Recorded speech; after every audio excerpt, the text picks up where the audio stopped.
नमस्कार दोस्तों, स्वागत है आपका हमारी एक नई वीडियो में। कैसे हैं आप सब? आशा करता हूँ आप सभी अच्छे होंगे, स्वस्थ होंगे और अपने जीवन में मस्त होंगे।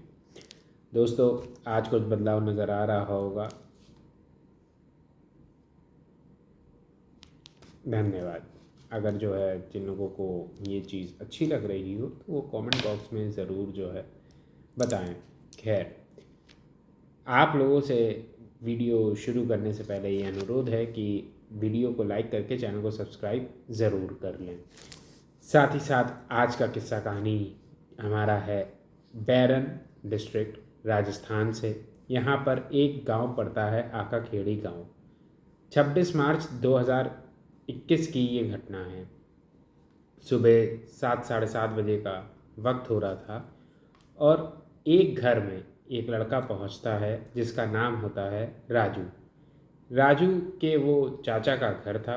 वहाँ पर वो हर सुबह दूध लेने आया करता था। राजू चाचा को आवाज़ देता है, चिल्लाता है, चाचा उठो उठो उठो, लेकिन चाचा का कोई भी रिस्पॉन्स सामने से नहीं आता है। काफ़ी देर चिल्लाने के बाद, आवाज़ देने के बाद राजू दिमाग लगाता है कि ये दरवाज़ा तो धक्का मारने पर खुल जाता है, तो क्यों ना जो है मैं इसको जो हूँ ऐसे खोल लूँ। चाचा को इतनी आवाज़ें देने का क्या फ़ायदा।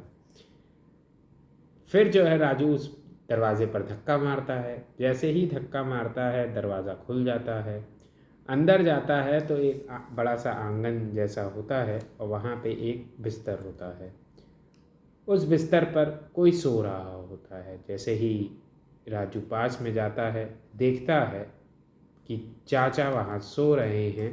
अचानक से राजू चाचा को देखकर चीख देता है। जैसे ही वो चीखता है तुरंत जो है चाची दौड़ती हुई आती हैं। क्यों राजू, काहे चीख रहे हो? वो भी सुबह सुबह सबको जो है डिस्टर्ब कर रहे हो, मतलब परेशान कर रहे हो। क्योंकि वो हिंदी में बोली थी, तो परेशान क्यों कर रहे हो? तो वो कहते हैं चाचा को देखो क्या हो गया। चाचा जो है गला यहाँ से पूरा रेत दिया गया, पूरे बॉडी के ऊपर कई सारे जो है मार्क थे। चाचा को कुल्हाड़ी और तलवारों से मारा गया था। ये देखने के बाद जो है चाची की आंखों से आंसू नहीं रुके। बुरी तरीके से चाची भी रोने लग गई चाचा की लाश देखकर, और राजू तो परेशान था ही। उतने में जो है बच्चों को भी जो है आवाज़ें आईं, तो बच्चे भी उधर से कहने लगे खोलो खोलो खोलो, क्योंकि उनका भी जो है दरवाज़ा कमरे का बाहर से कुंडी लगी हुई थी। 2 बच्चे थे। अब बात क्या होती है, ऋचा और वैभव नाम था उनका। जैसे ही ये शोर शराबा होता है तुरंत जो पड़ोस के लोग होते हैं वो आ जाते हैं। गांव में ऐसा होता ही है कि आस पड़ोस के लोग तुरंत इकट्ठा हो जाते हैं। धीरे धीरे करके पूरे गांव में खबर हो जाती है कि प्रेम नारायण मीना की हत्या हो चुकी है, जो कि सिर्फ 45 साल के थे और एक स्कूल में टीचर थे, सरकारी स्कूल में, मध्य प्रदेश में। अब उनकी राजस्थान के बैरन में जो इनका गांव है आकाखेड़ी, यहाँ पे मौत हो गई। किसने करी और क्यों करी, ये सभी के सामने सवाल उठ खड़ा हुआ। असल में बात ये थी, जैसे कि स्कूल टीचर थे तो किसी से भी कोई ज़्यादा दुश्मनी उनकी थी नहीं, और जो है इस तरीके की घटना गांव में आस पड़ोस में सभी लोग रह रहे हैं और इस तरीके की घटना घट जाती है, किसी को कानो कान खबर भी नहीं होती। तो ये हुआ कैसे? आनन फानन में तुरंत पुलिस को खबर दी जाती है, पुलिस आती है।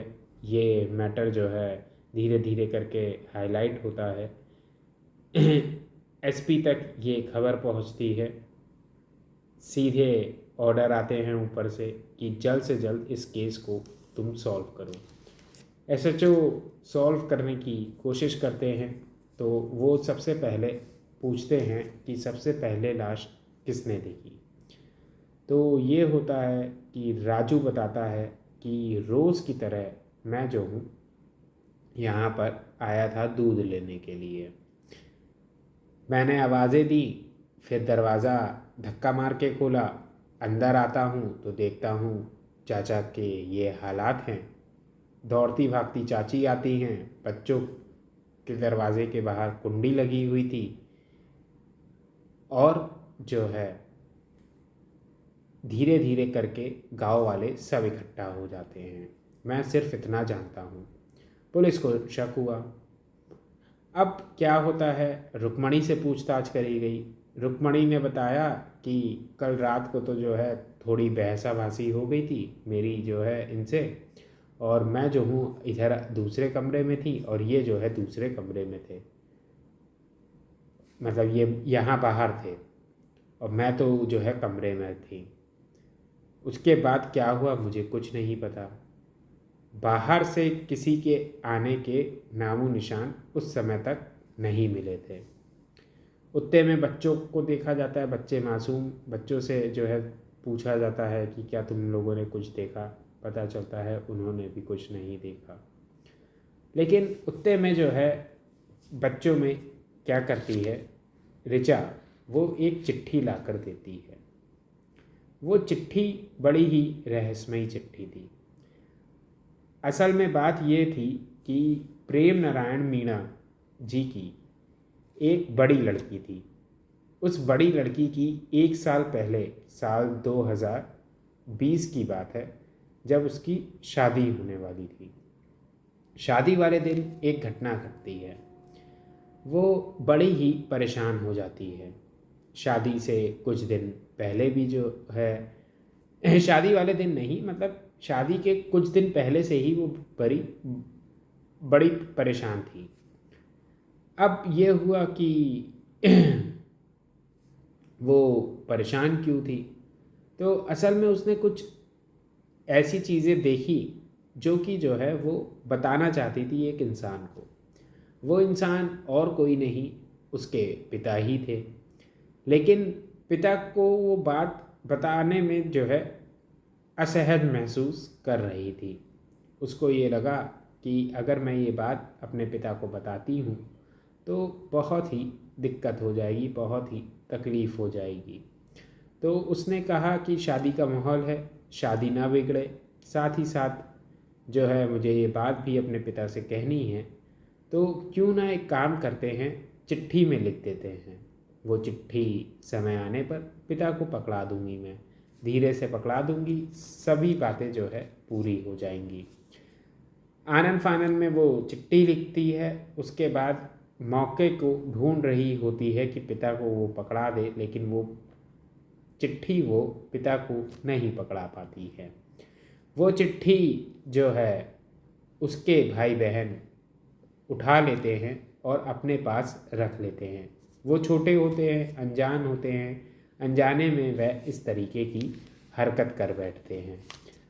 अब उस चिट्ठी में लिखा क्या था? उस चिट्ठी में ऐसी बात लिखी हुई थी जिसको जो है पढ़ने के बाद पुलिस को इस केस के कातिलों के बारे में पता चल गया। अब 1 साल पहले लिखी गई चिट्ठी के बारे में पुलिस को 1 साल बाद जब एक मर्डर हो जाता है तब जो है पता चल रहा है, वो भी बच्चे दे रहे हैं तब। अगर बच्चे ना देते तो शायद ना पता चलता, बच्चे दे रहे हैं तब। और अगर ये चिट्ठी 1 साल पहले दे दी गई होती जो कि जो है प्रेम नारायण मीणा को देनी थी, पहुंचनी थी, तो जो है शायद प्रेम नारायण मीणा की जान बच जाती।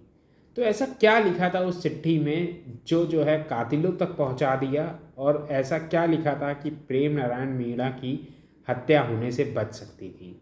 क्या जो है प्रेम नारायण मीणा जी की लड़की को ये मालूम था कि कौन लोग हैं जो उनकी हत्या की प्लानिंग कर सकते हैं? क्या ये सारी चीज़ें जो है इसमें उनकी लड़की भी इन्वॉल्व थी या क्या था? क्वेश्चन मार्क ये सारे लगे। असल में मैं आपको बताना चाहता हूँ कि उस चिट्ठी में लिखा क्या था। उस चिट्ठी में लिखा था कि पिताजी, मैं अपनी माँ को बदनाम नहीं करना चाहती, लेकिन पिताजी जो जितेंद्र है, हमारे घर का नौकर, ये ना घर में नहीं रहने लायक है। ये बात लिखी थी। अब ये बात जो है लिखी थी, उससे जो है दो लोगों के बारे में पुलिस को पता चला। एक जो है जितेंद्र के बारे में, जिसका नाम है जीतू, और दूसरा अपनी माँ के बारे में।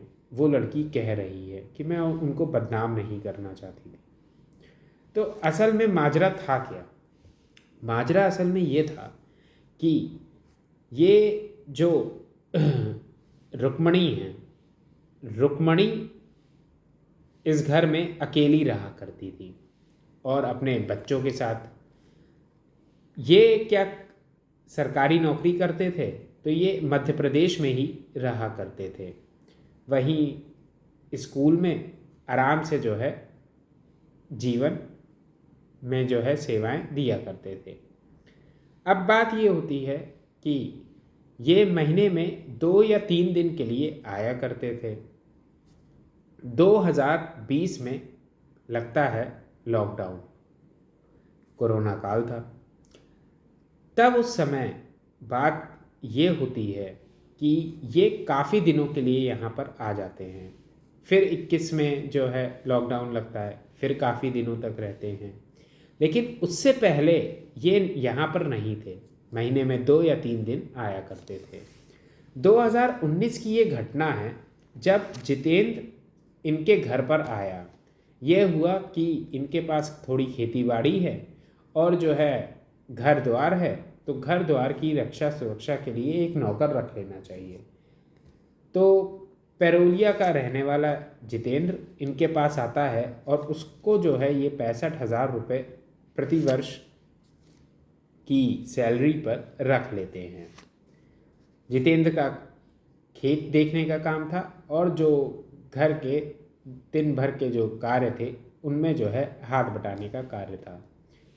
ये जो है रुक्मणी से 8 साल छोटा लड़का है और रुक्मणी से दूर था। ये प्रेम नारायण मीणा जी जो है दूर थे। तो इमोशनल अटैचमेंट जो है इनका किससे बढ़ गया? अपने ही नौकर से। और जो है जब ये कोरोना काल आता है तो इसमें जो है इन लोगों को मौका नहीं मिल पा रहा था मीणा जी के होने की वजह से घर में आपस में मिलने का। ये शारीरिक रूप में भी जो है एक दूसरे के करीब थे। अब बात ये होती है कि 2020 में इन्होंने भी एक आपत्तिजनक स्थिति में देख लिया था और लड़की ने भी जो है अपनी माँ को आपत्तिजनक स्थिति में देख लिया था। ये आपत्तिजनक स्थिति में देखने के बाद लड़की को ये लगा कि माँ ने जो ये कार्य किया है ये बिल्कुल भी सही नहीं है और बदनाम कर देने वाला है। ये माँ जो है बिल्कुल गलत रास्ते पर आ गई हैं। तब तक लेकिन लड़की की शादी तय हो चुकी थी और ये बात जो है अगर सामने आती तो लड़की की शादी टूट जाती। सारी चीज़ें जो है क्या होती हैं, सारी की सारी चीज़ें इधर की से जो है लड़की बताने की कोशिश करती है अपने पिता को, लेकिन पिता को नहीं बता पाती है।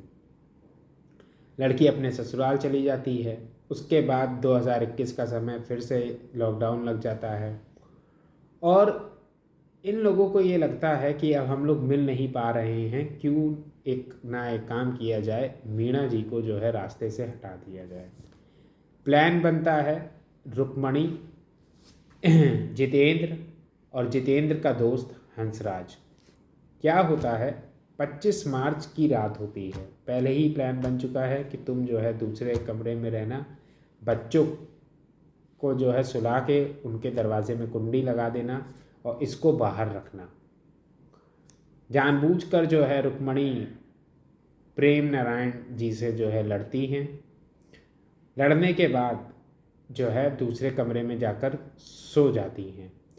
उससे पहले वो जो है घर के पीछे के जो हिस्सा होता है वहाँ पर एक रस्सी डाल देती हैं, जिससे कि जितेंद्र और हंसराज तलवार और कुल्हाड़ी लेकर आते हैं। जब प्रेम नारायण सो रहे होते हैं तो उनकी बुरी तरीके से हत्या कर देते हैं और हत्या करने के बाद वहाँ से फरार हो जाते हैं। लेकिन कुछ समय बाद रुक्मणी जी को तो तुरंत ही जो है गिरफ्तार किया गया, और बाकी जो है इन दोनों को भी कुछ समय बाद गिरफ्तार कर लिया गया। हंसराज को बीच में बेल भी मिली, लेकिन अभी भी ये केस जो है चल रहा है। कोई भी फाइनल वर्डिक्ट, कोई भी वर्डिक्ट नहीं आया है। ठीक है, फाइनल डिसीजन नहीं आया है। ट्रायल में अभी भी ये केस चल ही रहा है। सज़ा जो है अभी इन लोगों को नहीं मिल पाई है। एडीजे कोर्ट छाबरा में ये केस अभी पेंडिंग है। अगर ये चिट्ठी जो है पहले ही मिल गई होती ये प्रेम नारायण मीणा जी को, तो शायद प्रेम नारायण मीणा जी की ज़िंदगी बच जाती। प्रेम नारायण मीणा जी की मौत के ज़िम्मेदार अगर देखा जाए तो लड़की कहीं ना कहीं जो है अपने आप को मानने लग गई कि मैं अगर चिट्ठी ना लिखती बल्कि मुंह से जाकर अपनी माँ की करतूत को बता देती तो मेरी ज़िंदगी भी बच जाती और जो है मेरे पिता की भी ज़िंदगी, क्योंकि कहीं ना कहीं बेटी की भी उसके ससुराल में बदनामी हुई। ये जो 2 बच्चे हैं वैभव और ऋचा, इनकी भी ज़िंदगी बुरी तरीके से बर्बाद हो गई।